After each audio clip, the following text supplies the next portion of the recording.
പലരും ചോദിക്കാറുണ്ട്, എന്താണ് ഗവൺമെന്റിൽ നിന്ന് കിട്ടുന്ന വാക്സിനേഷൻ, എന്താണ് പ്രൈവറ്റ് ഹോസ്പിറ്റലിൽ നിന്ന് എടുക്കുന്ന വാക്സിനേഷൻ. നമ്മുടെ ഗവൺമെന്റ് കോമൺ ആയിട്ട് കുഞ്ഞുങ്ങളിൽ ഉണ്ടാകുന്ന പകർച്ചവ്യാധികൾ അഥവാ സാംക്രമിക രോഗങ്ങൾക്കെതിരെയുള്ള ഒരു കുത്തിവെപ്പ് ഗവൺമെന്റ് എല്ലാവർക്കും irrespective of the free of cost നൽകുന്നുണ്ട്. ഈ പറയുന്ന കുത്തിവെപ്പുകളെ ചേർത്ത് വരുന്നതിനാണ് നമ്മൾ നാഷണൽ ഇമ്മ്യൂണൈസേഷൻ ഷെഡ്യൂൾ അഥവാ ദേശീയ കുത്തിവെപ്പ് പദ്ധതി പ്രകാരം കിട്ടുന്നത്.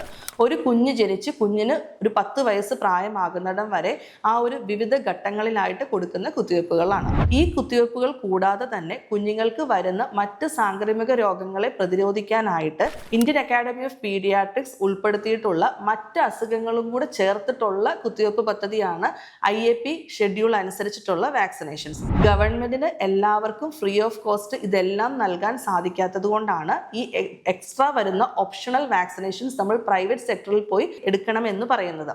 ഈ വാക്സിനേഷൻസ് എടുക്കുന്നത് പ്രകാരം കുഞ്ഞുങ്ങൾക്ക് കോമൺ ആയിട്ട് വരുന്ന അസുഖങ്ങളെ പ്രതിരോധിക്കാൻ സാധിക്കുന്നു.